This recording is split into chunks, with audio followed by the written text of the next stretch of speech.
avec un flux lancé aussi sur notre page Facebook pour permettre aux étudiants qui ne pourraient pas accéder sur le lien Click Meeting de suivre le direct et en même temps d'enregistrer la vidéo. Comme ça nous fait des petites archives que Mhm. les étudiants peuvent consulter plus tard, parce que certains sont encore en cours ou d'autres ont malheureusement oublié le rendez-vous, hein, comme beaucoup d'étudiants. Vous devez savoir ce dont je Oui, parle. oui. Voilà, Je donc rentre de Nanterre, donc voilà. Donc je on vois est très bien. dans cette configuration-là. L'idée, voilà, est en tout cas de pouvoir mettre à disposition de nos étudiants des informations euh, plus spécifiques par rapport à des formations, à des universités aussi, qui vont pouvoir faire la présentation de leur établissement, peut-être d'un cycle complet, hein, que ça peut être d'une licence jusqu'au master, voire peut-être de la recherche en parlant du doctorat. Mais voilà, en mettant un petit focus sur une formation, ça peut être intéressant parce que quelquefois, et nous les premiers, hein, il faut quand même le reconnaître, on ne peut pas tout savoir sur tout. C'est important d'avoir parfois les responsables de formation, les responsables de master, des responsables pédagogiques ou bon, les DRI qui vont pouvoir comme ça mieux présenter le cursus, les conditions d'admissibilité, les prérequis que vous allez même demander par rapport à vos formations qui ne sont pas toujours visibles sur une page internet ou sur un site d'université.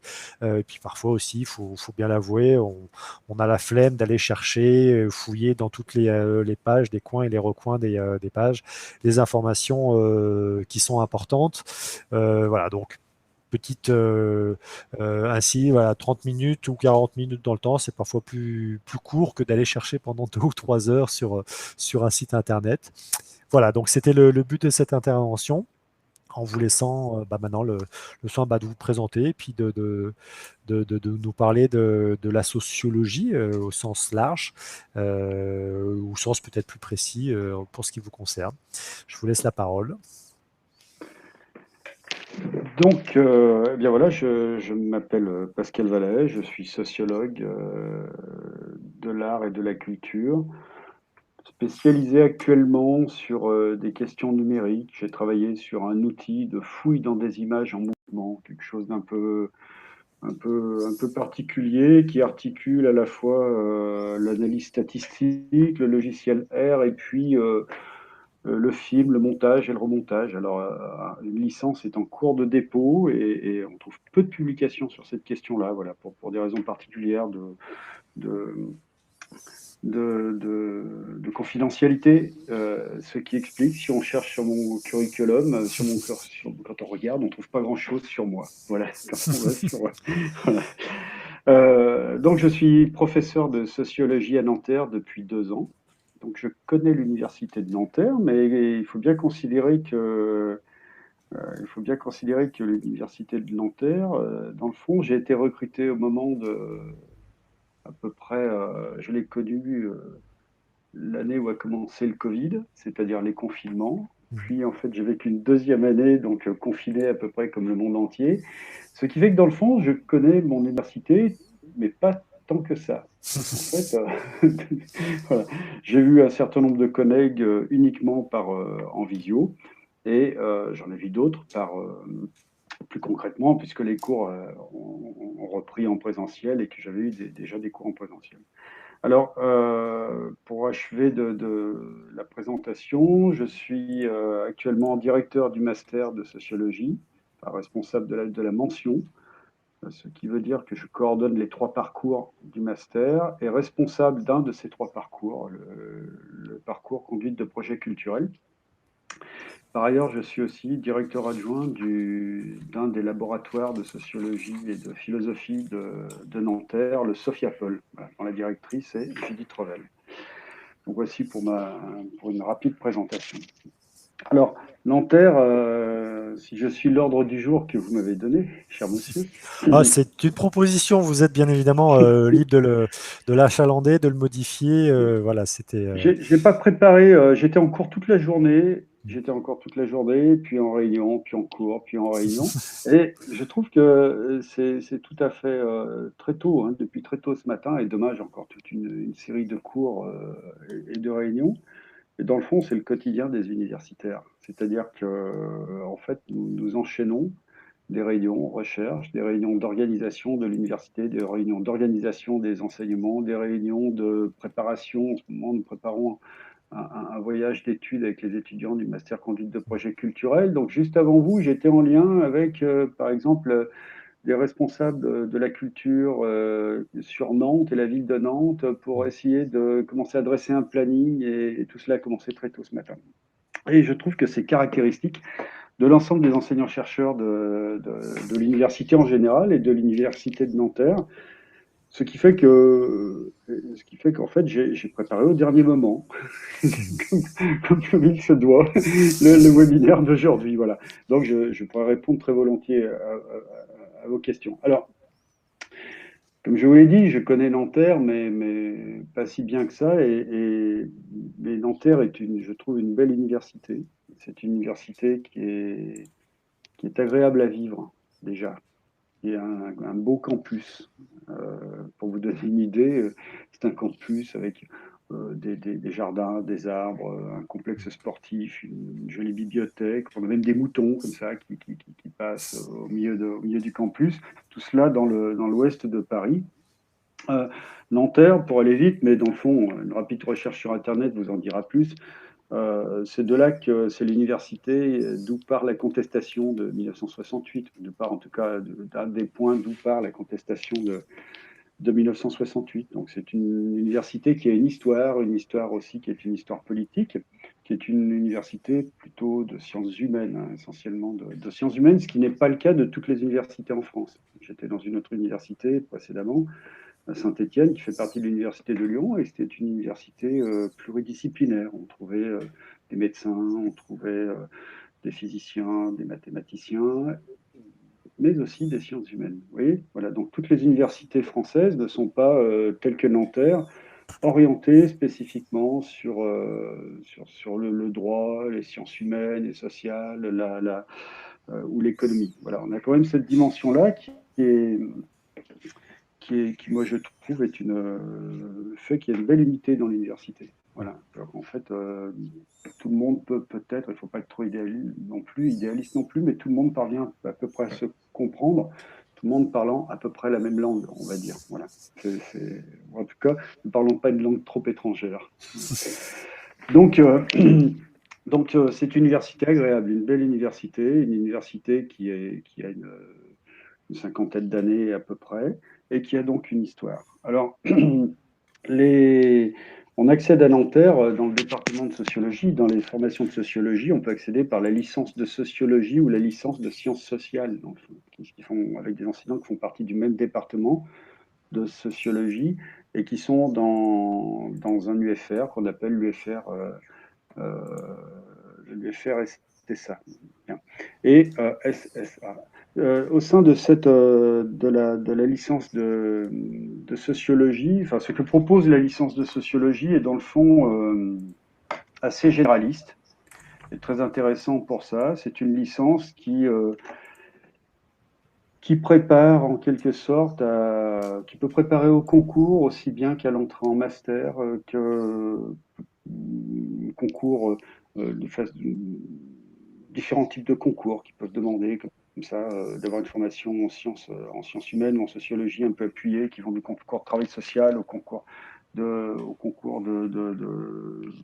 l'enseignement, voilà, dans le secondaire. Mais disons que c'est peut-être moins pour les concours qu'on doit venir dans une licence de sociologie qui est toujours un tout petit peu spécialisée, que précisément pour chercher une attention toute particulière à l'articulation, et c'est un peu ce qui caractérise la licence de sociologie, mais vous verrez, c'est ce qui caractérise le master aussi. Donc une attention toute particulière à l'articulation entre la théorie et l'expérience de terrain. Voilà, entre les thèmes, la théorie et l'expérience de terrain. Alors, la théorie, ce sont les grandes théories du social, hein, les grands concepts de la sociologie qui, de Durkheim à Weber en passant par Bourdieu, vont en quelque sorte structurer les approches, mais on a aussi On a aussi donc des thématiques telles que la démographie, la sociologie de la ville, la sociologie urbaine, la sociologie de la culture, celle du travail, celle du politique, viennent en fait thématiser ces enseignements en lien donc avec un apprentissage de l'enquête, un apprentissage de l'expérience, de l'enquête, de l'expérience du terrain, donc avec des enseignements de méthode. Méthode qualitative, observation, entretien et méthode quantitative. Voilà. C'est-à-dire en fait apprentissage des statistiques, entre autres choses. Donc en fait, on a ce point qui est important et qui est en fait je trouve une des caractéristiques de beaucoup de licences de sociologie et tout particulièrement à Nanterre, qui est d'ancrer en quelque sorte la pratique à des terrains. Voilà. Donc les étudiants, en fait, théorisent, conceptualisent, mais à partir soit de micro-enquêtes, soit d'enquêtes, soit de pré-mémoire. C'est souvent le cas dans les licences de sociologie. Dans certaines, sur l'université de Lyon, on a des mémoires dès la L2, dès la L3, voilà, c'est variable. Mais en tout cas, c'est une caractéristique importante. Et donc, il faut avoir, si on veut faire de la sociologie, je crois, le goût du terrain. Voilà, le goût du terrain. Le goût, donc, le goût de la rencontre avec le goût de la rencontre et le goût et une certaine donc envie d'aller en quelque sorte confronter soit ces hypothèses marquées par des théories sur des thèmes, soit en quelque sorte des questions que l'on se pose à des gens, à des publics, on peut appeler des enquêtés, à des individus qui vont vous répondre et qui en fait, c'est ce qui fait le charme de notre métier, c'est qu'en fait, c'est cette base empirique en quelque sorte. C'est un métier qui apporte beaucoup de plaisir, je trouve, mais qui n'est pas si facile que cela, mais qui apporte beaucoup de plaisir.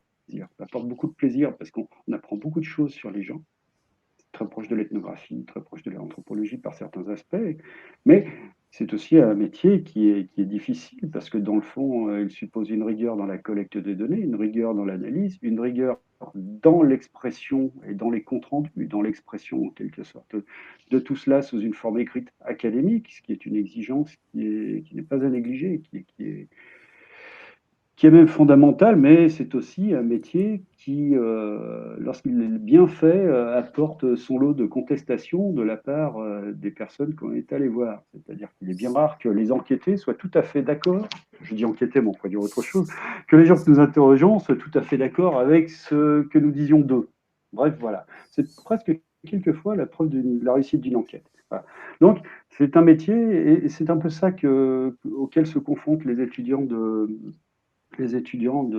la licence de sociologie et qu'ils découvrent. En ce sens, ce sont des enseignements qui sont assez radicalement différents, pour certains d'entre eux, de ceux du secondaire. Voilà. Des enseignements qui n'ont presque rien à voir. Oui, qui supposent en quelque sorte une sorte de passage à l'acte de l'étude, dans l'étude et dans l'étude de terrain. Voilà.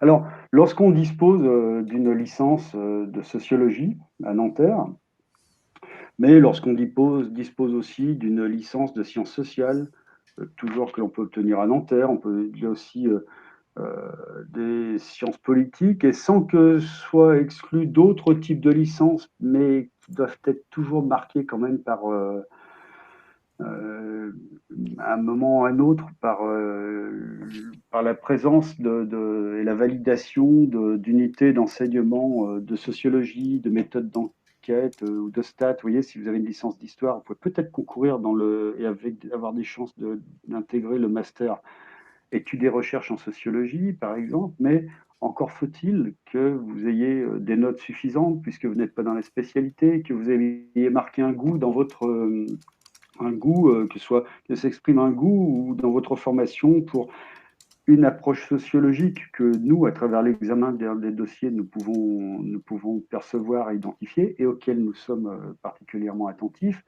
Et puis, et bien évidemment, si on veut intégrer le master, eh bien, en fait, par un niveau suffisant, notamment et tout particulièrement, j'ai envie de dire, en méthode d'enquête. Voilà. Des notes en statistique trop basses, par exemple, sont peu adaptées, ensuite nous paraissent peu adaptées à la formation que nous offrons, des notes en méthode qualitative ou en technique de collecte de données de toutes sortes, trop basses, et ben en fait, nous font considérer que le dossier n'est pas tellement en adéquation avec les formations que nous proposons. Et idem, parmi les prérequis, je présenterai ensuite le master dans son ensemble un peu plus. Idem, considérant, enfin, relativement aux prérequis, il y a toujours dans les, on demande toujours, il est toujours demandé une lettre de motivation ou un projet. Voilà. Et cette lettre qui rencontre une motivation d'un projet est absolument nécessaire et elle est lue. C'est-à-dire qu'en fait, il faut bien avoir à l'esprit que nous lisons tous les dossiers qui sont envoyés avec attention et que nous lisons tout particulièrement les dossiers qui posent problème et ceux que nous refusons. C'est-à-dire qu'un dossier refusé est bien souvent refusé pour des raisons sur lesquelles nous nous revenons assez peu. Voilà. Sauf à ce qu'il y ait une erreur formelle quelque part de notre part, mais un dossier refusé, en tout cas, moi, est réexaminé, bien évidemment, mais dans le fond, il est rarement, il est très rare qu'en fait le dossier refusé soit ensuite accepté. Voilà. Il peut y avoir parce qu'en fait, nous passons énormément de temps à regarder ces dossiers, énormément de temps, voilà, et qui sont très nombreux. Et donc notre sélection elle est assez pointue au sens où en fait nous remontons aussi loin qu'il est possible dans la compréhension du dossier, voilà, et dans l'analyse du dossier. Voilà. Et quelquefois, ça nous pose de grandes difficultés, par exemple pour des étudiants qui viennent d'universités étrangères, parce qu'en fait, nous devons nous plonger dans des systèmes d'évaluation, dans des systèmes de notation dont il faut bien comprendre qu'ils nous sont totalement étrangers. On a des demandes qui viennent du monde entier et les critères d'évaluation d'universités coréennes ne sont pas identiques aux critères, enfin, le sont probablement, mais enfin, nous, il faut que nous nous familiarisons, ne serait-ce qu'avec la forme des PV. Vous voyez, voilà. Donc, nous passons beaucoup de temps à ça, nous sommes très très sérieux, nous faisons ça en commission. C'est-à-dire qu'en fait, il ne s'agit pas de la décision d'un seul d'entre nous de prendre ou de sélectionner un dossier ou pas. Et donc, c'est quelque chose qu'il faut avoir à l'esprit. Et ce dossier, donc, qui est un dossier que les étudiants vont mettre, alors pour les étudiants qui ont fait des études en France et pour les étudiants qui sont français, sur e-candidat, et pour les étudiants, mais monsieur Krizansky pourra en dire plus, pour les étudiants donc africains, je pense, entre autres, sur Études en France. études en France, voilà. Eh bien, en fait, donc nous regardons avec beaucoup de soin tous ces dossiers. Voilà, ça j'aimerais le dire, parce que mes collègues regardent avec beaucoup de soin. Et ça, je peux le garantir, dans les 3 parcours que je coordonne, tout le monde est très attentif. Voilà. Et cette attention est de plus, c'est une attention aussi qui est portée à la lettre de motivation ou au projet. Voilà. Et donc, il est important aussi, enfin, on finit par être très très entraîné. Il faut voir qu'en fait, on en a vu à force des centaines et des centaines de lettres de motivation, et on repère assez vite une lettre stéréotypée et une lettre qui est une lettre individualisée, mais pas individualisée en changeant simplement le nom de l'université dans laquelle on demande à entrer. Une lettre, en fait, on voit assez bien si le projet est construit. Là, il y a 2 critères qui me paraissent très importants. Le premier critère, c'est cette individualisation de la lettre, qui est une individualisation qui suppose donc que l'étudiant ait vraiment réfléchi à son projet. Voilà. Donc, la lettre doit être faite relativement à ce projet. Et un autre point qui me paraît important, c'est que ce projet soit faisable. Voilà, soit réaliste. Alors, ça veut dire quoi un projet réaliste? Ben, si en fait dans une lettre on voit quelqu'un qui veut entrer au Collège de France, ce n'est pas réaliste. Voilà. Donc bien évidemment le projet doit être en adéquation avec le parcours sélectionné. Si on prend le parcours plutôt orienté vers la culture, il faut que ce projet soit en lien avec la culture. Et puis, si on prend les études et recherches en sociologie, il faut qu'il le soit aussi. Mais dans le fond, moi, je trouve que, et même si on ne le rejette pas par principe, un projet avec qui en fait consiste à dire qu'en fait on voudrait être chercheur, c'est ne pas s'être renseigné sur ce que veut dire chercheur, sur ce que cela suppose comme temps d'attente, comme difficulté, et comme ce n'est pas que c'est irréaliste, mais je trouve que si ça vient de façon sèche, je voudrais être chercheur au CNRS, ça veut dire qu'on a une chance sur 500 d'être chercheur au CNRS. Dans les universités françaises, pour être sur les concours de maître de conférence, un docteur a une chance sur 150 d'être recruté. Et il ne s'agit pas d'un classement qui fait qu'avec une liste d'attente, si vous êtes premier, vous êtes recruté. Si vous êtes deuxième dans 3 universités ou 4 universités, ce qui peut arriver, ben, vous ne passez pas. Il faut être premier. Donc à chaque fois, le concours, en quelque sorte, est recommencé. Donc attention, et dire je voudrais être enseignant-chercheur ou chercheur, il faut le doubler ou l'épauler ou l'étayer je crois, de précaution et le renforcer en montrant qu'on a une idée assez réaliste de ce que cela veut dire. Voilà. Parce qu'on n'entre pas automatiquement en thèse parce qu'on a un master, un diplôme de master. Pour entrer en thèse, il faut avoir un diplôme de master qui soit dont la qualité soit suffisante et attestée par des notes et un bon mémoire. Et puis ensuite, même si on a des notes et un bon mémoire, encore faut-il trouver un directeur de thèse. Et trouver un directeur de thèse, ce n'est pas quelque chose qui, en fait, est automatique. Voilà. Et c'est quelque chose qui est l'ordre d'une rencontre entre un étudiant et un chercheur. Voilà. Donc, c'est dans ce sens que je dis qu'il faut être réaliste dans ces demandes. Et donc, bien réfléchir à ce que l'on veut faire de son master de sociologie, en quelque sorte. Alors, on va revenir sur ce qu'on peut en faire, mais déjà avoir une idée de ce qu'on veut en faire. Voilà. Alors, le master de sociologie de Nanterre est plutôt un gros master qui se divise en 3 parcours. Le parcours, un premier parcours qui s'intitule, je vais peut-être, me voyez-vous là Oui, toujours? oui, toujours, toujours. Oui, voilà. Donc je vais peut-être me permettre de lire sur mon ordinateur, mais donc je ne vous vois plus, mais je vais, si vous me voyez, c'est l'essentiel. Donc un Oui, premier oui. parcours qui s'intitule Études et recherches en démographie. Alors études et recherches en démographie, comme le nom du parcours l'indique, donc forme des spécialistes en études de population. Population au sens très très large, hein, avec des terrains dans intérêt pour le monde entier.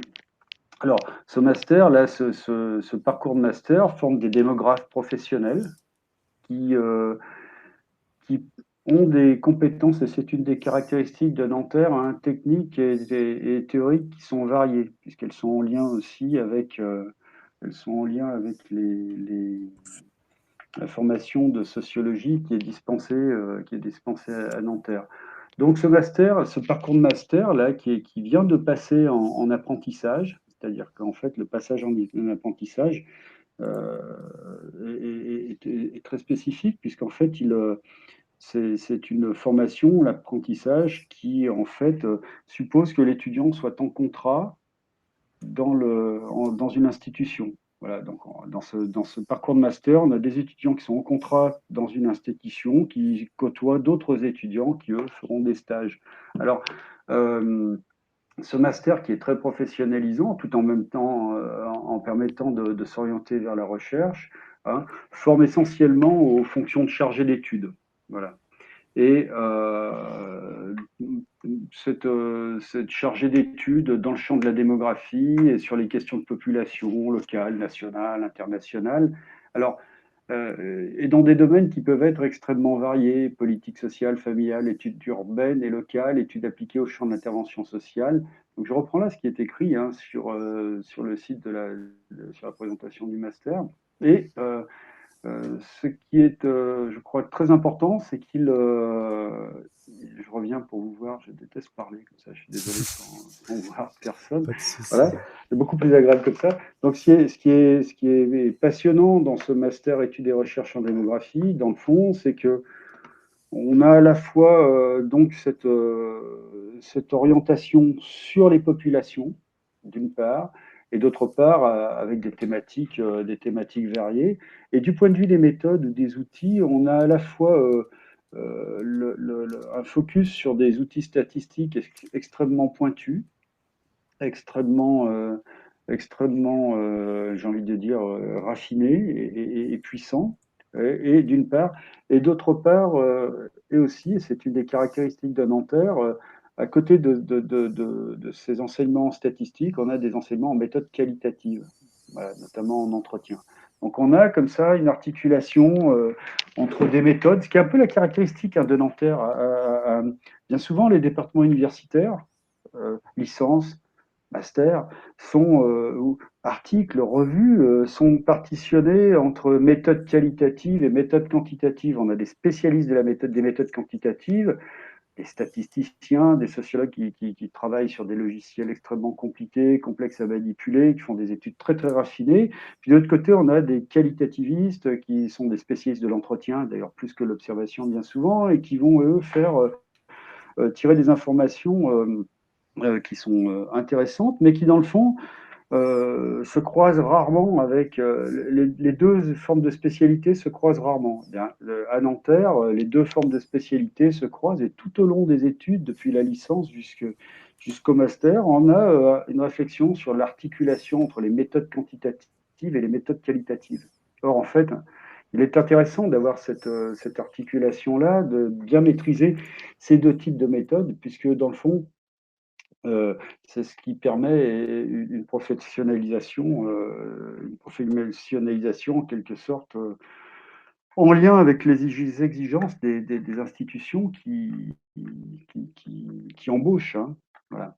Alors, on a un deuxième parcours de master qui s'intitule Études et recherches en sociologie. Alors, le parcours de master études et recherches en sociologie est, lui, un parcours plus généraliste et donc qui, un peu comme la licence, en fait, reprend un peu les thématiques de la licence et les grands concepts de la licence et aurait comme alors sociologie de la ville, politique, sociologie du droit, sociologie du travail, euh, capitalisme et démocratie, voilà des orientations qu'on retrouve dans ce parcours de master, qui est un master plus dévolu à la recherche sociologique et à proprement parler, qui est un parcours, je veux dire, plus dévolu à la recherche, dans le fond, où la professionnalisation est peut-être moins directement ciblée que dans le parcours études et recherches en démographie, qui travaille en lien avec des institutions. Donc le caractère généraliste de études et recherches en sociologie prépare tout particulièrement les étudiants qui vont jusqu'au bout du M2 à réaliser des thèses, à préparer des demandes d'allocation, voilà. Mais attention, j'ai envie de dire deux choses. Ce parcours de master, bien qu'il ne soit pas professionnalisant à proprement dit, hein, n'empêche pas que l'on puisse se professionnaliser sur la base des compétences qu'il permet d'acquérir, en méthode quantitative, en méthode qualitative ou sur une base thématique. Et donc là, l'ensemble des métiers de chargé d'études, en gros chargé de mission, chargé d'études, responsable d'organisation ou d'observatoire, l'ensemble de ces métiers est envisageable et possible. Avec, malgré tout, il faut le dire, cette difficulté que c'est le cas, mais c'est le cas de beaucoup d'études universitaires, c'est que lorsque les cursus sont généralistes, eh bien, dans le fond, il faut savoir ensuite se spécialiser et en quelque sorte trouver la niche qui va vous permettre d'être embauché. Voilà. C'est-à-dire que ça ne se fait pas automatiquement, dans le fond, après que l'on ait obtenu le diplôme. Après qu'on a obtenu le diplôme, ou en même temps qu'on est en train d'obtenir le diplôme, il faut réaliser des stages, et c'est possible dans le master faire des stages, se fabriquer un réseau, intégrer des réseaux pour être ensuite, pour pouvoir trouver un emploi. Voilà. Le premier, les temps, et il faut être réaliste, pas toujours le bon. Il faut peut-être deux ou trois d'emplois pour acquérir une expérience suffisante qui permette d'avoir une professionnalisation qu'on pourrait qualifier de convenable. Malgré tout, et malgré ce qu'on en dit, en fait, les études de sociologie professionnalisent plutôt bien. Voilà.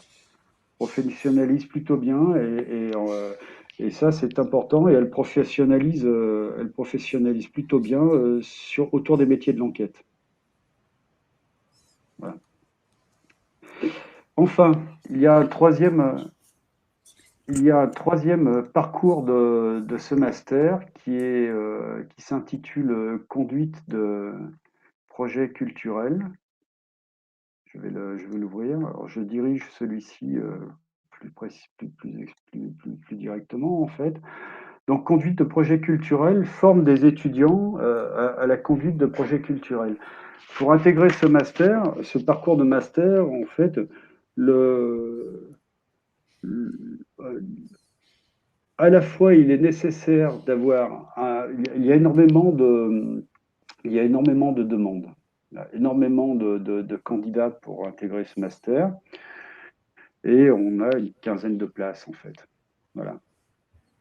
Mais on a 250 dossiers. Voilà, on peut monter jusqu'à 20 places quelquefois, mais oui, ça veut dire qu'en fait, on fait une grosse sélection.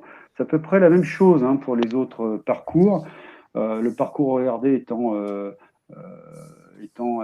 très sélectif aussi. Le parcours ORS étant différemment, on intègre un peu plus d'étudiants dans le parcours études et recherches en sociologie. Mais il faut bien savoir que, par exemple, nous n'avons concrètement et pratiquement que 24 places dans le parcours études et recherches en sociologie. C'est-à-dire que si on a 150 ou 200 dossiers, nous allons conserver 24 candidatures, en mettre un certain nombre sur une liste complémentaire. On peut quelquefois monter en faisant preuve de souplesse, jusqu'à une trentaine d'étudiants. Mais ensuite, nous n'avons ni les possibilités d'encadrement, donc ça c'est important, on ne peut pas encadrer les étudiants, ni les moyens d'ouvrir des groupes. On peut avoir les moyens d'ouvrir les groupes, mais ça devient très compliqué. Actuellement à Nanterre, il y a tellement d'étudiants que nous avons des problèmes de place. Donc, si accepter aujourd'hui un étudiant qui arriverait, par exemple, dans ce parcours-là, cela voudrait dire ouvrir un groupe supplémentaire, mais nous ne saurions pas où dispenser les enseignements. Voilà.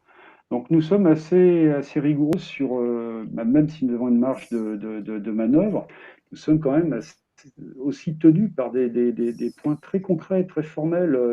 Dans la salle d'informatique, dans une des salles d'informatique où se trouve un logiciel plus spécifiquement orienté, un logiciel de statistique plus spécifiquement orienté à l'enquête, la jauge est de 24 étudiants. Point. On peut, en poussant un peu les murs, en faire entrer un peu plus, mais c'est assez difficile. Et en temps de Covid, ça a été extrêmement compliqué. Oui, voilà. Donc, il faut voir que quand un étudiant, ce que j'aimerais, c'est faire prendre la conscience du fait que quand un étudiant postule dans le master, avant de continuer à présenter CPC, quand un étudiant postule dans le master, dans un des trois parcours, le fait qu'il soit refusé est un refus qui repose sur le fait que nous pensons que le dossier n'est pas en adéquation. Soit il ne peut pas suivre les enseignements, parce que nous savons que la manière dont les enseignements sont dispensés, par exemple l'intérêt que nous portons à l'enquête et au terrain, eh bien, en fait, nous conduit à penser que l'étudiant aura des difficultés à suivre, par exemple, sur les enseignements proposés, et puis d'autre part que son projet n'est pas en adéquation. Et à partir de là, quels que soient les recours qui sont faits, nous avons beaucoup de mal, nous, même avec toute la bonne volonté, toute la gentillesse du monde, à faire entrer plus d'étudiants qu'il n'est possible dans des salles qui, de toute façon, sont limitées. On a un vrai problème d'attribution des salles. Les secrétaires jonglent terriblement avec tout ça, et nous aussi. Voilà. Donc, ce sont des points qu'on évoque rarement, je crois, mais qui sont importants. Il faut savoir qu'en fait, l'université, c'est comme un bateau. Une fois que le bateau est plein, on peut en rajouter un petit peu, encore un petit peu, mais à un moment donné, on ne peut plus rajouter. Voilà, c'est tout. Et puis l'équipage, lui, ne bouge pas, c'est tout. Voilà. Donc voilà. Alors donc, pour conduite de projet culturel, connaissance des publics, on a là une attention toute particulière qui est portée à l'expérience de l'enseignement, de l'étudiant, pardon, excusez-moi, à l'expérience antérieure de l'étudiant. Voilà. C'est-à-dire que pour intégrer ce parcours, non seulement il est peut-être moins important d'avoir un parcours de sociologie ou un parcours marqué par la sociologie, il faut avoir un parcours plutôt très très bon. Il y a beaucoup de concurrence. Donc en fait, cette concurrence fait qu'il est préférable, si on est titulaire d'une licence d'histoire de l'art et qu'on veut intégrer ce parcours, d'avoir d'excellentes notes. Puisqu'en fait, on a aussi des sociologues qui veulent intégrer ce parcours, qui eux-mêmes peuvent avoir d'excellentes notes, des politistes qui veulent intégrer ce parcours. Voilà.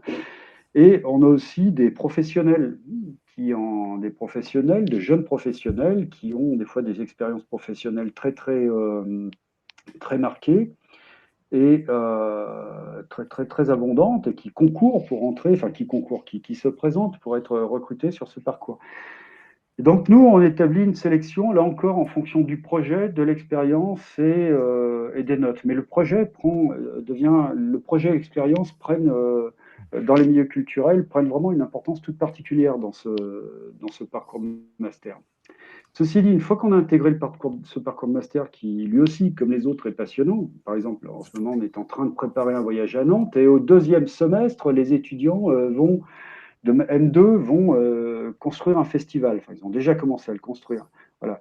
Donc, ils construisent un festival. Et les étudiants de M1, eux, et c'est là où en fait c'est un peu difficile, qu'ils aient fait des études d'histoire de l'art, qu'ils aient fait des études déjà de conduite de projet culturel dans une autre université, qu'ils soient, quel que soit leur profil, vont être formés à l'enquête et réaliser une enquête de public. Actuellement, par exemple, j'ai des étudiants de M1, je forme des étudiants de M1 avec un autre collègue, M. Segré, pour pour que ces étudiants-là puissent en fait élaborer, diffuser, analyser des questionnaires sur des publics et des non-publics d'institutions parisiennes pour ensuite en tirer un rapport.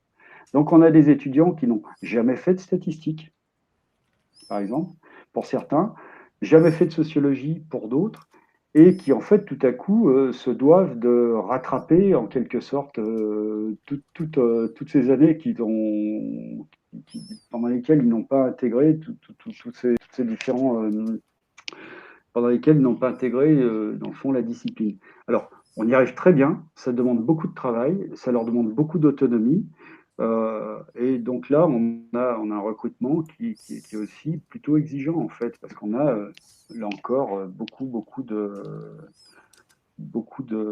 demandes. À l'issue de ce parcours, par exemple, eh bien, les étudiants ont une expérience concrète de ce qu'est former de ce qu'est construire un festival, par exemple. C'est-à-dire construire une programmation, travailler en équipe.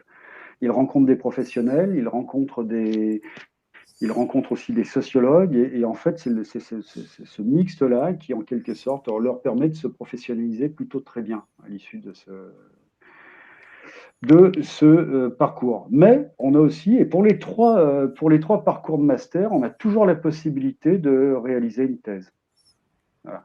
Ces trois parcours de master ne sont pas des masters, même si ERD, le master études et recherches en démographie, est en apprentissage, est marqué par l'apprentissage, même si ERS est plutôt tourné vers la recherche, et quand bien même conduite de projets culturels, connaissance des publics serait plus orienté vers les métiers de la culture. Il s'agit, pour les trois parcours, d'une formation diplômante plutôt exigeante en sociologie et qui permet de réaliser une thèse. Voilà, ça c'est important. Et bien que les étudiants de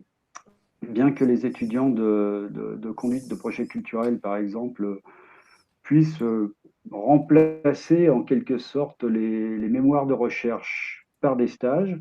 On a certains étudiants, moi j'ai une ou deux de mes étudiants, et j'en ai une, j'étais avec elle hier notamment, qui en fait a non seulement fait un stage de plusieurs mois, elle était plutôt orientée sur des questions d'ethnographie et mobilisant l'observation et l'entretien dans les milieux de la musique. Elle a fait un mémoire magnifique en M1 sur les jams.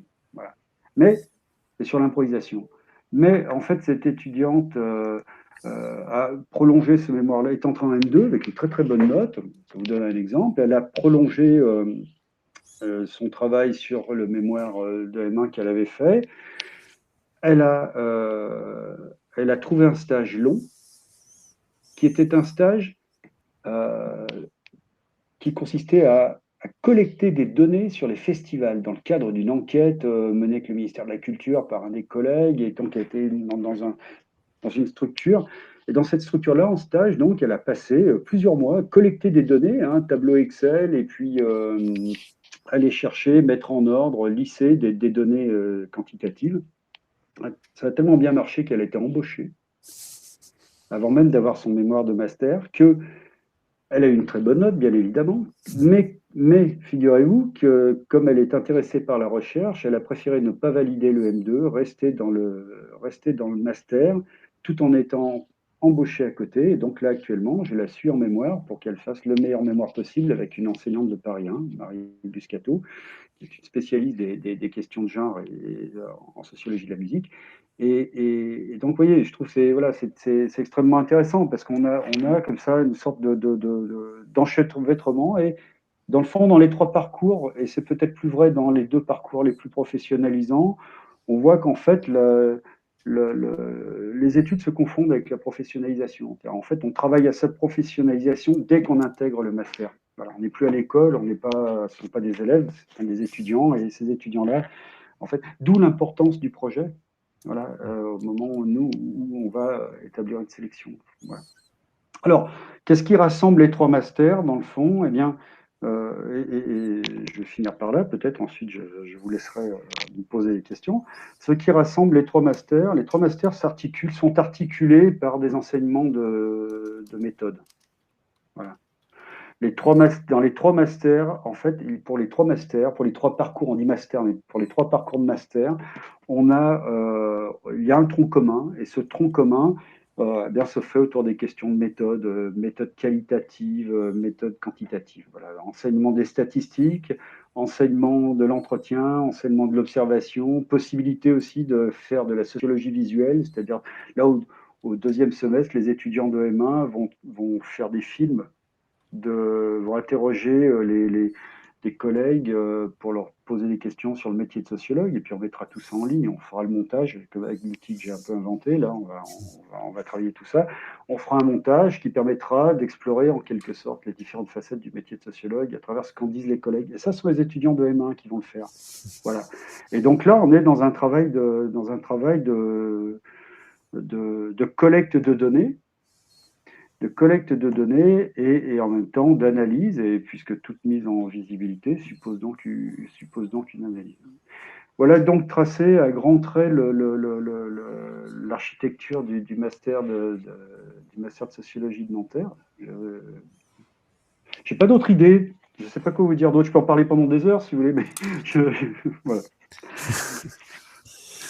Non, non, mais bon, vous nous avez déjà fait une très belle présentation de vos trois parcours, en rentrant beaucoup dans les détails. Alors, c'est vrai que néophyte en la matière, forcément, je suis peut-être le moins à même de tout comprendre. Enfin, en tout cas, j'ai bien saisi l'étendue de ce que vous avez dit, la différence, de la professionnalisation de ces masters avec l'ouverture, soit d'avoir la possibilité de travailler tout de suite ou éventuellement de pousser sur de la recherche si les étudiants sont intéressés. Bon, ça permettait comme ça un petit peu aussi d'avoir quelqu'un qui peut expliquer, comme je vous l'ai dit tout à l'heure en introduction, un petit peu ce que c'est que la sociologie, d'étudier bon, les sociétés, d'étudier les gens ou de faire des investigations. Vous le disiez aussi tout à l'heure, d'aller se confronter aux gens. C'est important aussi de pas forcément être derrière qu'un bureau ou de remplir des tableaux, mais il faut aller aussi chercher les informations. Voilà, ce sont des choses, bon, même si on a quelques grandes idées de ce que c'est que les études en sociologie, mais là, vous avez quand même très bien décrit vos différents parcours. Alors, je suppose que les différents masters en sociologie des différentes universités en France ont, je pense, toutes des particularités différentes, mais je suppose quand même que le recrutement se fait d'une manière un peu analogue. Il n'y a pas que les notes qui comptent, il y a quand même aussi une capacité de présenter le projet. Je pense qu'il doit être important aussi pour n'importe quelle université. Ça, c'est, enfin, j'en parle sous votre couvert. Hein, je suis pas les autres établissements, mais ça doit être important, je pense, pour que les étudiants comprennent en fait quel est comment ils doivent bien présenter leur dossier. Enfin, qu'est-ce qu'ils Alors, doivent apporter comme information quoi pour. si vous voulez, je peux revenir sur deux points, mais après on pourra peut-être finir. Je reviendrai peut-être sur le métier de sociologue, parce que dans le fond, j'en ai pas parlé, parce qu'on le suppose, mais en fait, Oui, mais c'est oui, ça, toujours un non, peu non, mais imprécis. Voilà. Mais parlez-en. donc on pourra en reparler après de ce que c'est le métier de sociologue, de ce qu'est le métier de sociologue. Mais euh, bon, je ne peux parler que pour les universités que je connais. Hmm. Donc, l'université de la région lyonnaise, l'université de Saint-Étienne, où j'étais responsable d'un master qui s'appelait Former outils de l'enquête, où les étudiants qui s'est transformé, et puis Nanterre. J'ai connu d'autres universités, mais avant qu'on passe au master. Donc, je ne m'engagerai pas sur toutes les universités françaises qui ne fonctionnent pas toutes de la même façon, qui ont globalement la même structure, mais dont je ne suis pas certain à coup sûr qu'en fait, elles aient toutes les mêmes formes d'exigence. Ce que je sais, c'est que dans les masters auxquels j'ai participé, ce qui était, ce qui, en fait, on sélectionne des profils d'étudiants. On sélectionne des profils. On sélectionne pas le meilleur de la classe, on sélectionne un profil. Et ce profil, en fait, c'est l'articulation entre le cursus. On peut avoir les notes du bac. Hein. J'ai deux filles, je leur dis, vous avez tout intérêt à avoir les meilleures notes possibles, parce que nous les regardons. Toutes les notes. Voilà. Il passe du temps, on finit à 11h du soir hein, Hmm. pour conduite de projet professionnel avec mon collègue. Là, on a fini à 11h du soir au mois de juillet. Quoi. Voilà, vous voyez, c'est pour conduite de projet culturel. Je veux dire. Et donc, on passe beaucoup de temps à faire ça et on regarde des choses. Voilà. On regarde l'expression française, puisque pour les étudiants qui viennent de l'étranger, eh bien, en fait, il faut savoir qu'en fait, ces étudiants seront. On est assez bienveillant, en fait. Hein on est assez bienveillant, ou plutôt bienveillant, mais en même temps, on sait qu'un étudiant qui maîtrise mal le français, par exemple, ou difficilement le français, aura du mal à suivre les cours. Hmm. Très concrètement, il aura du mal à suivre les cours. Et on sait aussi qu'en fait, non seulement il aura du mal à suivre les cours, mais qu'il aura du mal à suivre les programmes de lecture. C'est-à-dire qu'il ne sera pas forcément seul, il sera pas facile pour lui. Et c'est là où on va rentrer dans le métier de sociologue à côté du terrain, d'être capable de théoriser en rentrant le soir et en lisant des ouvrages un peu compliqués. Vous voyez voilà, c'est quand même ça aussi le métier de sociologue. Il y a cette attention au terrain, cette attention aux gens. Mais les terrains peuvent être variés, multiples. Je pourrais y revenir. Donc, ça peut être des archives, les terrains. Moi, j'ai travaillé sur des archives, par exemple, bien souvent, des archives de Passeron, mais Jean-Claude Passeron. Mais donc les terrains sont multiples, sont diversifiés, mais dans tous les cas, en réalité, il faut être capable il faut être capable de maîtriser la langue française de façon assez exigeante, en ce qu'en fait tout passe par l'écrit dans l'académie. Voilà. C'est-à-dire qu'un étudiant régulièrement rend régulièrement des comptes de ce qu'il fait par écrit, que tous les comptes rendus sont par écrit, et que pour pouvoir faire ces comptes rendus, il faut non seulement aller sur des terrains divers, mais être capable aussi d'articuler ces comptes rendus des univers conceptuels, vous voyez, et donc avoir lu. Voilà. Donc, quand on voit qu'un étudiant a du mal, quand on suppose, on repère dans un dossier qu'un étudiant va avoir du mal à suivre, parce que pour une raison ou pour une autre, on voit quelque part, je ne sais pas comment vous dire, on peut regarder un dossier de façon formelle, on regarde les dossiers de façon formelle, toutes les notes qui sont présentes, on regarde si l'étudiant a quel type de note, où est-ce qu'il l'a eu, si on connaît l'université, on finit par en connaître, hein, des universités dans laquelle il l'a eu, on regarde son parcours extra-universitaire, les stages qu'il a pu faire, ce qu'il n'a pas fait. On regarde donc à travers ça le goût qu'il a pour un certain nombre dans son curriculum, le goût qu'il a pour, des activités qui peuvent quelquefois paraître annexes, mais dans le fond, qui ne le sont pas toujours. On a des étudiants qui ont travaillé dans des structures, qui ont fait des enquêtes donc on le repère, on le voit, on regarde tout ça. Et puis on regarde aussi donc la lettre de motivation. Et c'est cet ensemble qui fait que nous prenons une décision. C'est le mixte des informations qui sont contenues dans cet ensemble. Et des fois, moi, ça m'arrive souvent. En fait, tous les recours arrivent sur moi. Tous les recours de tous les étudiants pour le master de sociologie, c'est moi qui les reçois. Chaque responsable des parcours les reçoit aussi, mais moi, je les reçois tous. D'ailleurs, vous le savez, monsieur, parce que c'est comme ça que nous nous sommes rencontrés, pas par un recours, mais par une discussion voilà, dans laquelle j'ai commencé par dire non. Je pourrais vous expliquer pourquoi hors antenne, en quelque sorte. Pas le propos, Non, c'est voilà. pas Et puis maintenant. après, on est revenu sur dire oui. Non, mais c'est pas le propos, mais c'est ça, en fait. C'est-à-dire qu'en gros, ce qui prime à un moment donné, peut-être même sur tout le reste, ce qui va primer, c'est le profil. Au bout du compte, on va dire oui pour un profil. Voilà. Et ensuite, dans un recours, on peut faire des tas de recours formels, etc., etc. Le profil, si le profil ne convient pas, si nous pensons que le profil ne convient pas, et je le répète, c'est fondamental, c'est un profil mixte qui combine à la fois des notes, et il ne faut pas se leurrer, les universités françaises sont devenues de fait sélectives, ne serait-ce que parce qu'il n'y a pas assez de place pour mettre tout le monde. Donc c'est de fait sélective. On peut pas, et ça ne nous amuse pas nécessairement. Hein, alors, nous n'y avons pas nécessairement le goût. Voilà, mais de fait, les masters sont sélectifs. Donc en fait, on a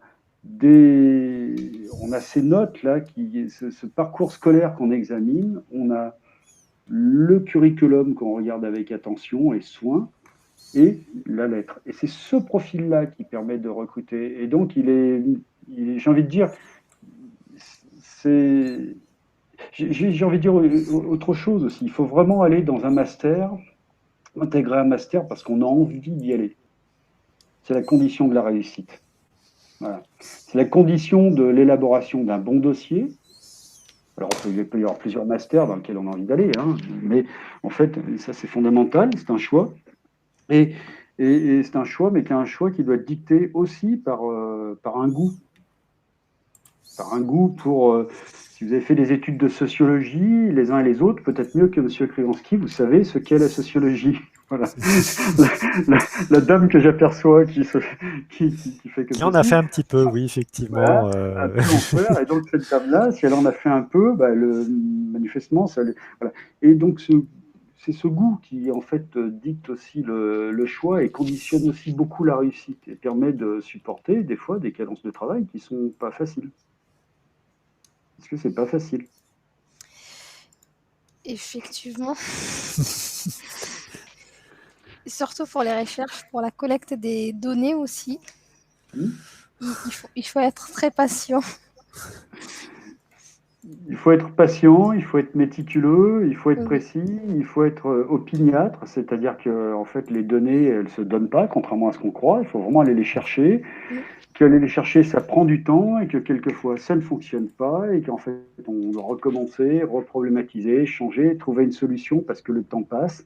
Voilà, et qu'il faut s'organiser et en fait voilà. Donc c'est quand même ça le quotidien d'un sociologue. Le quotidien d'un sociologue qu'il travaille en archive ou qu'il travaille j'ai fait des enquêtes dans des banlieues. En ce moment, je travaille au Louvre. J'ai travaillé beaucoup au Louvre ces dernières années. L'enquête, ça demande du temps. Ça demande du temps de présence sur le terrain. Voilà. Et c'est ce qu'on apprend dans le master. Donc il y a aussi cette dimension-là qui est fondamentale. Et donc nous, on essaye de trouver de voir quels sont les profils les plus adaptés à l'idée que nous nous faisons de ce que doit être la sociologie, qui est assez vaste, mais qui est quand même qui n'est pas le même métier que celui de l'historien, qui n'est pas le même métier que celui de l'économiste et qui ne forme pas non plus à la même, au même au même débouché, en fait. Voilà. Très bien. Est-ce que, Walker, tu aurais des questions particulières au-delà de tes connaissances personnelles, mais de ce qu'un étudiant, peut-être un bachelier ou un étudiant en licence, aurait comme interrogation, un licencié à Djibouti, qu'est-ce qu'il a comme type de question d'interrogation s'il souhaite intégrer un master en sociologie? Tu as eu quelques échos. Bon, moi, j'ai quelques vagues idées, mais toi, tu as peut-être plus d'expérience là-dessus. Enfin, en général, on se pose sur est-ce que notre licence, par exemple, si on a une licence en lettres ou bien en histoire, est-ce qu'on pourrait faire de la sociologie? Donc, pour choisir un master, on voit plus nos prérequis, les matières qu'on avait fait en licence, en deuxième année, en première année. Et c'est en fonction de ça qu'on choisit un master. C'est pas forcément le cas pour tous les étudiants. Donc, ces derniers temps, les étudiants, ils prennent des masters sans même voir les prérequis, s'ils ont ces prérequis s'ils ont déjà fait ces matières. Donc, ils choisissent plus des masters parce que un ami ou bien une amie a choisi ce master, mais il faut plutôt s'attarder sur les prérequis qu'on a déjà. Donc, est-ce que c'est le cas aussi pour un master sociologie? C'est ce que je disais pour les parcours études et recherches en démographie et études et recherches en sociologie. Il est fondamental d'avoir dans les prérequis d'avoir des formations de sociologues, de sciences sociales, d'économistes pour étudier. Mais voilà, c'est-à-dire des formations qui soient tout de même en lien, la formation de sciences sociales, une licence de sciences sociales, une licence de sciences politiques, une licence de sociologie sont vraiment bienvenues. Et une licence de littérature pour intégrer études et recherches en démographie ou études et recherches en sociologie a peu de chances d'aboutir en fait. Voilà. Parce que il ne faut pas oublier qu'on est dans un système très concurrentiel, donc ça ne passera pas. C'est moins le cas pour conduite de projets culturels, mais là, la sélection est presque plus élevée encore et elle est aussi conditionnée à une expérience professionnelle qui est parallèle en quelque sorte et qui est présente dans le CV. Ce qui fait qu'en fait, on se retrouve là avec un master dont les prérequis sont moins orientés sur la sociologie, mais qui est peut-être encore plus sélectif dans le fond, parce que c'est vraiment là, ce sont vraiment des profils qui sont des profils extrêmement spécifiques d'étudiants qui sont demandés. Voilà. Alors, des étudiants qui ont déjà une expérience du milieu dans lequel ils vont travailler et auquel ils vont se former. Voilà. Alors cette expérience, nous, on l'évalue et cette évaluation, en quelque sorte, eh bien, donc là, le prérequis est encore en réalité plus exigeant, en fait. Plus exigeant parce que, dans le fond, il est moins courant, moins directement. On a un prérequis qui est moins directement, en quelque sorte, en lien avec une formation. Oui. Et parce que parler d'une expérience, nous, on objective l'expérience à travers les stages ou les formes de professionnalisation. C'est très dur, puisque dans le fond, ce qu'on demande aux étudiants, c'est d'avoir déjà travaillé avant de venir presque avoir déjà travaillé ou d'avoir. Donc c'est vraiment pas facile. Ce qui n'empêche pas que on puisse retenir un profil qui nous paraît particulièrement intéressant d'un étudiant qui serait qui pourrait être plus âgé ou d'un autre qui aurait réalisé qui aurait fait des stages un peu particuliers. Oui, on regarde et on sélectionne vraiment, mais cette sélection, c'est presque une construction en fait. En fait, en réalité, les équipes enseignantes construisent leur master. On n'est pas dans un concours, on construit des promotions, en fait. C'est un peu comme ça, moi, que je pense, je vois les choses. C'est pas un concours toutes choses égales par ailleurs. C'est pas celui qui a la meilleure note qui passe. C'est pas celui qui a le projet qui. Voilà, c'est un mixte. Et ça, c'est très important. En revanche, ce qui est certain, je le répète, c'est que si vous avez fait des études de gestion et que vous voulez intégrer le master de sociologie, ça va être compliqué. Voilà, il va falloir qu'au sein de votre cursus de gestion, on perçoive qu'il y a au moins quelques éléments de sociologie. Si vous avez réalisé des études de commerce, même brillamment, il n'est pas dit que vous intégriez, même avec les meilleures notes qui soient, parce qu'on estimera qu'en fait, la formation que l'on acquiert en licence, en fait, c'est aussi une formation critique. La formation, c'est pas uniquement une quantité de choses que l'on acquiert et de savoirs et de compétences que l'on accumule. C'est vrai, on a des compétences, des savoirs qu'on accumule, mais dans le fond, la compétence à la rédaction d'un historien et celle d'un sociologue, c'est un peu la même chose. Ce qu'on acquiert aussi, ce sont des styles de pensée. Voilà. Des styles de pensée scientifiques notamment, parce qu'on est quand même dans des formations scientifiques. Et ce sont ces styles de pensée qui en fait caractérisent aussi les gens qu'on recrute et donc qu'on va chercher dans le fond à identifier dans les dossiers. Voilà. Donc avoir les meilleures notes possibles, le plus en lien avec des enseignements de sociologie qui soient validés ou de méthodologie qui ne soient pas associées à des notes catastrophiques. Alors évitez d'envoyer, c'est pas la peine d'envoyer. Elles sont les candidatures, envoyées parce qu'en fait le copain a dit que c'était facile d'entrer à tel endroit. On les repère tout de suite et ça sort.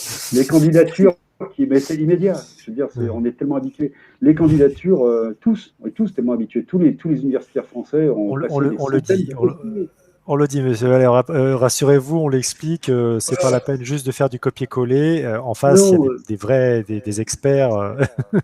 Non, mais attendez, le copier, par exemple, il y a des choses. On repère, mais on repère par force de l'habitude. C'est devenu notre métier. Hein, ça. Mais les lettres de recommandation, les projets qui sont réexploités, on pourrait presque faire une étude sur les styles de lettres de motivation ou de projet qui en fait, il y a toute une stylistique, on peut faire une typologie, quoi, presque d'où ça vient et puis on peut presque les tracer.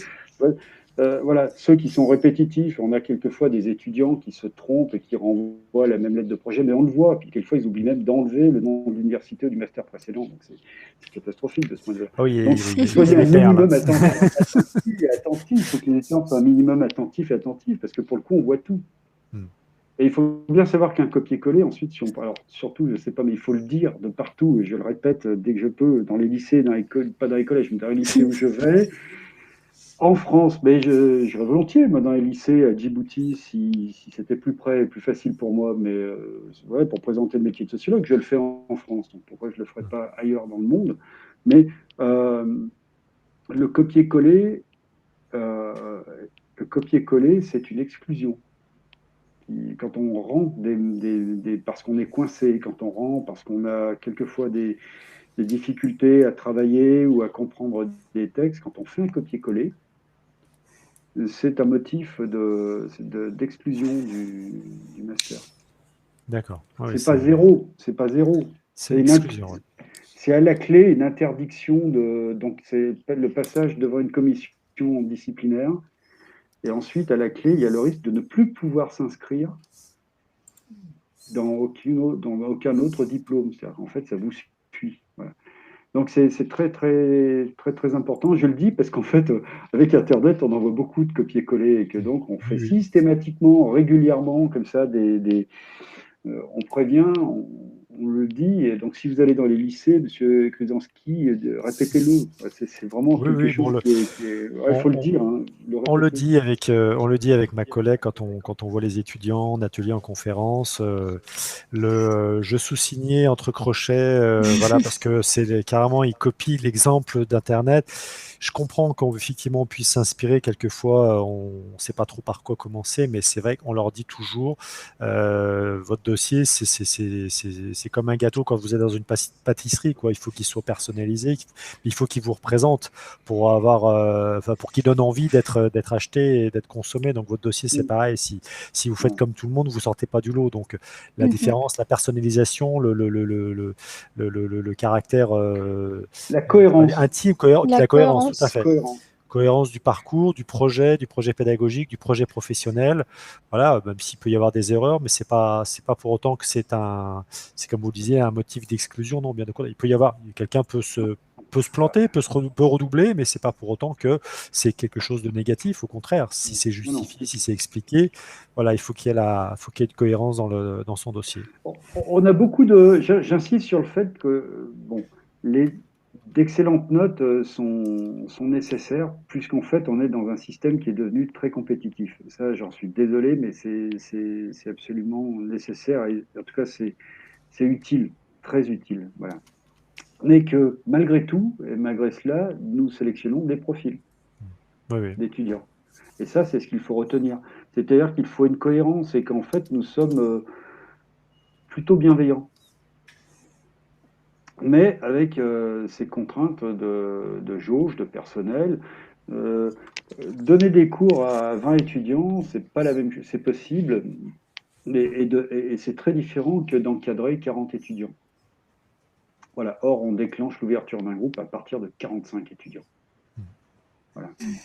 Et en tout cas à Nanterre, par exemple. Donc, si on déclenche l'ouverture d'un groupe à 45 étudiants, cela veut dire que si on a trop d'étudiants, on ne sait plus où les mettre dans les salles, qu'en fait, non, c'est fondamental. On ne sait plus comment gérer des TD avec 35 ou 40 étudiants, ça devient très compliqué. Voilà. Donc, en gros, nous, ce qu'on cherche aussi, c'est à former le mieux possible les étudiants et être au plus proche d'eux. Vous voyez ? Voilà. Donc, tous les collègues sont comme ça, on les suit, on les a en mémoire. Donc, en fait, ça suppose des relations. On ne peut pas suivre 50 mémoires. Vous voyez ?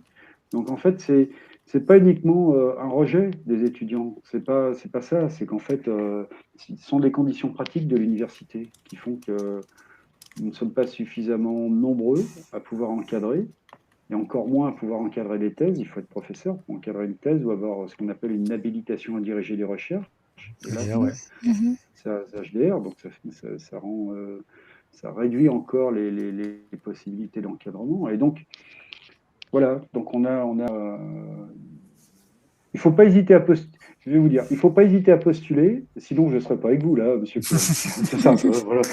Bien sûr. Sachez qu'on n'a pas besoin. Alors, je n'arrive pas à savoir si vous êtes une étudiante, madame, ou si vous êtes. Non, c'est ma collègue. C'est qu'on n'a pas eu Très bien, voilà, l'année dernière, voilà. L'année dernière, elle était étudiante. L'année dernière, j'étais étudiante. Voilà. Donc, messieurs, dames, voilà, nous ne manquons pas de candidatures d'étudiants, mais je trouve important qu'en fait, de donner sa chance à tous les étudiants et de donner une chance de voir que leur soient présentées les formations. Je trouve ça important aussi. Malgré tout, il faut savoir que c'est sélectif. Voilà. Oui. Mais allez-y, soyez cohérents. Et en fait, c'est pas la peine de chercher à être autre. En fait, c'est pas la peine de chercher à montrer autre chose que ce qu'on est. Voilà, c'est tout. Soyez le plus. Quand on est très, très. Dans le fond, voilà, quand on est. Le mot honnête n'est pas juste, mais ce qu'il faut, c'est être cohérent. Et pour être cohérent, il ne faut pas chercher à voiler quelque chose ou à mettre en avant quelque chose. C'est inutile. Voilà. En plus, donc c'est inutile. C'est pareil pour être recruté. Pour recruter sur un emploi, le mieux, c'est d'être cohérent. Voilà. Et nous, c'est ce qu'on regarde, la cohérence. Voilà. Je ne sais pas quelle heure il est, mais je crois qu'en fait, peut-être que nous allons nous arrêter là. Oui, non, mais voilà, mais c'était très. Oui, on n'a pas regardé l'heure, mais voilà, n'ayant pas d'obligation au foot d'intervention juste après vous, on était donc libre, voilà, de discuter, d'échanger, puis surtout que les derniers mots étaient surtout à l'intention des étudiants, et c'était important de le rappeler. Ce sont des conseils très précieux que nous on leur donne. Que quand c'est le responsable d'un master ou d'une formation qui le dit aussi en provenance d'une université française, ça a aussi un double impact. Voilà, parce que c'est pas juste ah bah non, c'est Monsieur Philippe ou Madame Moubalker qui disent bah voilà, oh, peut-être que c'est du n'importe quoi. Non, voilà, il y a besoin de rappeler, de faire de la pédagogie. Je vais y arriver, donc de rappeler et encore des choses parfois très simples. mais qui sont pour nous importantes de dire. Comme ça, les étudiants sont bien armés, ça permettra d'éviter peut-être des erreurs de choix en amont. Voilà, comme je vous l'avais expliqué, pour nous, c'est important qu'ils soient mieux informés, comme ça, même de votre côté, vous aurez comme ça des meilleurs dossiers, enfin, on l'espère aussi. Hein, l'idée, c'est que je sais qu'on ne pourra pas envoyer tout le monde malheureusement en France, même si c'est le souhait pour 2027 d'avoir 500 000 étudiants étrangers, ça serait effectivement une belle chose. Il n'y a pas la place encore, mais voilà, oui, c'est un autre débat encore.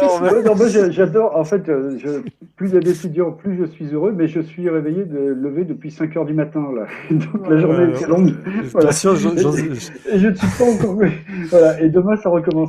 Donc, pareil. Voilà, donc, ceci dit, je ne connaissais pas, c'est la première fois donc, que je fais une visio de ce type. Moi, je me tiens à votre disposition pour d'autres visios de ce type. J'ai trouvé très agréable. J'espère que, justement, comme je suis vraiment très fatigué, donc j'espère que mon élocution a été correcte. Non, rassure, impeccable. Très pertinent.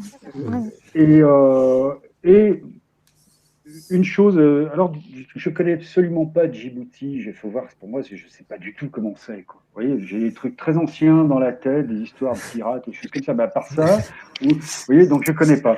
En revanche, ce qui est possible, donc en fait, je ne sais pas comment l'enseignement est structuré. Je ne sais pas comment sont structurées les universités. Vous voyez, j'ignore beaucoup de choses. Mais, comme je le disais tout à l'heure, j'accepte volontiers d'aller dans des lycées pour présenter le métier de sociologue, pas forcément pour présenter les parcours de master. Donc, si vous voulez faire appel à moi pour présenter le métier de sociologue dans un lycée, en visio, ce sera tout à fait envisageable et possible. Je me tiens à votre disposition. Éventuellement, je pourrais en parler à des collègues pour leur dire que s'ils le voulaient, ça pourrait être... c'est une heure qu'on peut prendre, qui n'est pas, à mon avis, à mon sens, une heure perdue. Non, merci beaucoup. Bon, c'est vrai que notre format actuellement, c'est vrai qu'il est concentré sur 2 journées, puisque comme vous l'expliquiez, effectivement, il y a 2 ans, la Covid vous avez coincé sur certains aspects de votre vie professionnelle et par rapport à vos déplacements. Ça a été pareil pour nous. On nous avait demandé d'essayer d'organiser plutôt un salon présentiel. Bon, c'était effectivement très complexe dans les conditions que l'on a connues. Donc c'est pour ça qu'on avait initié ce format-là de salon un petit peu virtuel. Alors, le format classique est souvent d'utiliser une plateforme électronique où les établissements se connectent pendant la journée sous format de chambre. Ce sont des structures qui sont très onéreuses, malheureusement pour des questions financières hors de nos moyens, parce que nous restons un petit pays à ce que l'on appelle à faible flux, parce que c'est à peu près 200 étudiants qui viennent en France chaque année. Alors, ça paraît pas beaucoup en termes de nombre, mais rapporté au pays qui compte moins d'1 million d'habitants, c'est quand même énorme. Par rapport à d'autres pays. Voilà. Mais en tout cas, c'était un format qui pour nous satisfaisait. On n'a pas forcément toujours le public en direct pour des raisons de contraintes horaires. Les étudiants ou les élèves sont en cours. Ou là, bon, j'avais essayé cette année de faire ça durant les congés scolaires. Ils sont en vacances, visiblement. Donc, on peut pas élèves et des étudiants, et c'est normal. Donc c'est normal. Mais voilà, c'est vrai qu'on essaiera peut-être ponctuellement, c'est-à-dire que ça sera peut-être moins contraignant et pour vous et aussi pour nous, peut-être de faire juste une intervention par mois, quelque chose comme ça, pour faire des présentations. En tout cas, rendez-vous est pris, j'en parlerai au proviseur. Donc, vous parliez de la structure. Donc, Djibouti, il y a un lycée français, des lycées publics et privés à Djibouti, avec une université unique qui suit le schéma LMD, donc parce que c'est très proche de ce qui est fait en France, licence, master, doctorat, et au niveau de l'ambassade de France. Donc on est là pour un appui donc en termes de coopération scientifique universitaire, de programmes de bourse pour les masters, au niveau master, mais aussi doctoral et postdoc. Voilà, on est un petit peu quand même dans le domaine qui vous touche. Après, à réfléchir peut-être pour essayer de vous mettre en relation avec l'université, pour essayer peut-être de créer des liens, des passerelles, afin de les aider peut-être à travailler sur leur propre licence ou sur leur master. Bon, ça, ce sont des projets peut-être à venir, mais ça peut être intéressant pour tout le monde d'échanger. Je suis ouvert à toutes les discussions. Alors, Quand je vous fais la proposition, c'est parce qu'en fait, c'est facile en visio. On arrive facilement, on peut présenter ça dans une salle de classe, c'est possible. Bon, ça, c'est une première chose. Alors, je le ferai peut-être pas tout le temps. Oui, en fait, en tout cas, Non, vous non. savez que je suis à disposition. Parce qu'il faut que j'avais dit, il faut que je L'enregistrement est là travaille pour aussi. ça aussi, hein. Il permet Voilà. comme ça de le diffuser après.